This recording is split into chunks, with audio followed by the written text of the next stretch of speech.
গ্যালাক্সিতে বসবাস করি, আমাদের এই অনেক নক্ষত্রের সমৃদ্ধ গ্যালাক্সির নাম হলো মিল্কি ওয়ে। তো এগুলো তো আর আমরা চোখে দেখি না, কিন্তু বিজ্ঞানীরা মেশিনে দেখে, সেই মেশিনের কথা বইতে লাগে, সেই বই পড়ে পড়ে সবাই বিশ্বাস করে হ্যাঁ এরকম হইতে পারে। একটা মিল্কি ওয়ে হলো একটা গ্যালাক্সি, এরকম হাজার হাজার গ্যালাক্সি মিলে হয়ে একটা গ্যালাক্সি পুঞ্জ। এই গ্যালাক্সি পুঞ্জের নাম হলো ক্লাস্টার। আমরা যে ক্লাস্টারটা দেখি এটা হলো ভার্গো ক্লাস্টার। অনেক গ্যালাক্সি মিলে গ্যালাক্সি পুঞ্জ। আমরা যে গ্যালাক্সি পুঞ্জে থাকি এটা নাম হলো ভার্গো ক্লাস্টার। আর অনেকগুলো ক্লাস্টার তথা গ্যালাক্সি পুঞ্জ মিলে একটা সুপার ক্লাস্টার। এই সুপার ক্লাস্টার এই পৃথিবীতে বিজ্ঞানের ধারণা মতে 1 কোটিরও বেশি সুপার ক্লাস্টার। আমরা যে সুপার ক্লাস্টারে থাকি তার নাম হলো Laniakea supercluster. Laniakea supercluster. এখন এগুলো তো আমাদের কাছে কেমন লাগে, হ্যাঁ এই সূর্য এত বড়, আবার আরো নক্ষত্র, আবার ব্ল্যাক হোল, আবার ক্লাস্টার, আবার সুপার ক্লাস্টার, আবার গ্যালাক্সি, বড় থেকে বড়, বড় থেকে বড়, আরো বড়। এবং বলছে এটা সীমিত না, এটা এত যে এটা আবিষ্কার কখনো শেষ হবে না। বিজ্ঞানীরা বলতে পারবে না যে এখানে আবিষ্কার শেষ, আর আবিষ্কার করা লাগবে না, আবিষ্কারের কিছু নাই। তারা এটা বলছে না। তাহলে আল্লাহ রাব্বুল আলামিনের সৃষ্টি এত বিশাল, তারা গবেষণা করলো এগুলা কিভাবে তৈরি হইল। এই cluster, super cluster, cluster, Galaxy, নক্ষত্র এগুলা কিভাবে তৈরি হলো, তারা গবেষণা শুরু করলো। তারা গবেষণা করতে করতে তারা বলল বিগ ব্যাং থিওরি, তার একটা সূত্র খুঁজে পেয়েছে।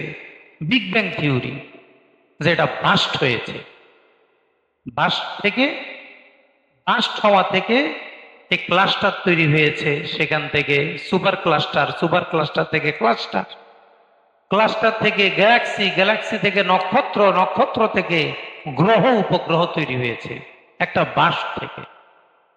তারা এখন বলছে এই কথা। আর কোরআন যখন নাজিল হলো আজ থেকে 1450 বছর আগে, আল্লাহ রাব্বুল আলামিন কোরআনে হাকিমে ইরশাদ করে দিলেন সূরা আম্বিয়ার 30 নং আয়াত, আওয়ালাম ইয়ারাল্লাযীনা কাফারু আন্নাস সামাওয়াতি ওয়াল আরদা কানাতা রাতকান ফাফাতাকনাহুমা। কাফেররা কি দেখে না আসমান জমিন সকল সৃষ্টি এগুলো ছিল লেপটানো, লাগানো, মিশানো। ফাফাতাকনাহুমা, আমি এগুলোকে বাস্ট করেছি, ওগুলোকে বাড়ি দিয়ে বাস্ট করে ফুটানো হয়েছে। আমি ফুটিয়েছি, আমি বাস্ট করেছি। সেখান থেকে আল্লাহ রাব্বুল আলামিনের এত সৃষ্টি। ওয়াজআলনা মিনাল মাই কুল্লা শাইইন হাই, পানি থেকে আমি প্রতিটি জীবকে তৈরি করেছি। আমরা এগুলা বিজ্ঞানীদের বিশ্লেষণ ছাড়াই বিশ্বাস করি। কোরআনের প্রত্যেকটা শব্দ, অক্ষর, প্রত্যেকটা শিক্ষা আমরা বিনা দলিল বিশ্বাস করি। বিনা দলিলে কেন বিশ্বাস করি? কারণ কিছু দলিল আমাদের বুঝে নাও আসতে পারে। অনেক দলিল আছে আমাদের বুঝে আসবে না। যেমন এই যে ক্লাস্টার, সুপার ক্লাস্টার, গ্যালাক্সি, এগুলো তো আমাদের বুঝে আসে না। এগুলো ঘুরে কি মধ্যাকর্ষণ, কিভাবে এত বিশাল জগৎ কিভাবে নিয়ন্ত্রিত হচ্ছে বুঝে আসে না আমাদের। কিন্তু বিজ্ঞানীরা নাকি এগুলা দেখে, মেশিনে দেখে, অনুমান করে, অনুমান করে করে তারা বুঝতে পারে, তারা এগুলা করতে পারে। কিন্তু আমরা বিনা দলিলে বিশ্বাস করি আল্লাহ একজন আছেন, আল্লাহ তাআলা কোরআন পাঠিয়েছেন, কোরআনে যা আছে সব সত্য। আমার বুঝে আসুক আর না আসুক, দলিলে মিলুক আর না মিলুক, যুক্তিতে মিশুক আর না মিশুক, কোরআনে যা আছে সব সত্য। এটার নাম ঈমান। এটার নাম কি ভাই? ঈমান। যুক্তিতে আসলে সত্য হবে, না আসলে মিথ্যা হবে, এটার নাম ঈমান না। ঈমান মানে বুঝে আসুক আর না আসুক বিশ্বাস, ঠিক আছে। আপনাদেরকে যদি বলা হয় মাথা উপরে ফ্যান ঘুরতেছেন, এটা কি আপনারা বিশ্বাস করেন? এটা কি বিশ্বাসের বিষয়? মাথার উপরে ফ্যান দেখা যায় ঘুরতেছে, এটা তো দেখা যায়, এটা তো বিশ্বাসের বিষয় না, এটা তো দেখার বিষয়। বিশ্বাস কোথায়? যেটা আমার অনুভূতিতে কাজ করবে না, আমার চিন্তা যুক্তিতে নাও ধরতে পারে, ধরবে না, ওইটা বিশ্বাস। এই জন্য মৃত্যুর পরবর্তী জীবন এটা বিশ্বাসের অন্তর্ভুক্ত। আল্লাহ রাব্বুল আলামিনের জাত সিফত বিশ্বাসের অন্তর্ভুক্ত।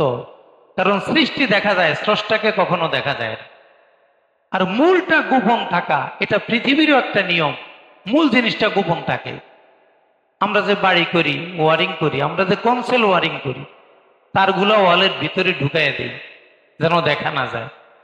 অথচ বিদ্যুৎ আসার মূল মাধ্যম কিন্তু তার, এটাকে আমরা গোপন রাখি। এটাই সৌন্দর্য। মূল জিনিসটা গোপন থাকা, এটাই সৌন্দর্য। গাড়ির ইঞ্জিনটা ঢাকা থাকে, ওই আওয়াজ হয় চলে, এটা দিয়ে বুঝি।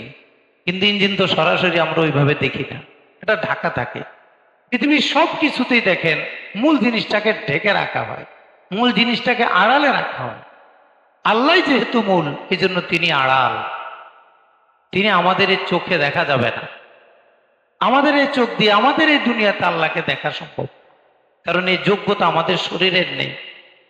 তো বিজ্ঞানীরা গবেষণা করতে করতে যেখানে পুষলো, এর বহু আগে কোরআন ঘোষণা করে দিল বিগ ব্যাং থিওরি। এই পৃথিবী, সব সৃষ্টি, আসমান জমিন এইভাবে লাগানো ছিল। আল্লাহ তাআলা বাস করেছেন, সেখান থেকে সব তৈরি হলো। ওই বাস থেকে সবগুলো নির্দিষ্ট কক্ষপথে ঘুরছে। ওয়াকুল্লুন ফি ফালাকিন ইয়াসবাহুন। প্রতিটি সুপার ক্লাস্টার, প্রতিটি ক্লাস্টার, প্রতিটি গ্যালাক্সি, প্রতিটি নক্ষত্র, প্রতিটি গ্রহ, প্রতিটি উপগ্রহ, প্রতিটি ব্ল্যাক হোল, প্রত্যেকে নিজ কক্ষপথে ঘুরছে, যার কারণে কেউ কারোর সাথে বাড়ি লাগে না। এত ভয়াবহ তাপ, এত ভয়াবহ প্রতিরঞ্জন রশ্মি, সব কিছু নিজস্ব কক্ষপথে ঘুরার কারণে কেউ কারোর সাথে বাড়ি লাগে না। হ্যাঁ, যেদিন লাগবে সেদিন আর থাকবে না, কিয়ামত হয়ে যাবে। আল্লাহ রাব্বুল আলামিন এই সৃষ্টির রহস্য, বিগ ব্যাং থিওরি কোরআনের মাধ্যমে বহু আগে জানিয়ে দিয়েছে।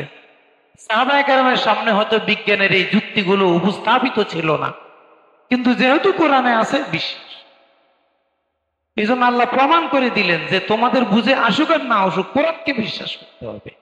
হ্যাঁ, পরে কখনো গবেষণা করে মিলতে পারে, নাও মিলতে পারে, কিন্তু কোরআনের তথ্যই চূড়ান্ত, কোরআনের খবরই চূড়ান্ত। অন্য কোনো খবর কখনো চূড়ান্ত হবে না।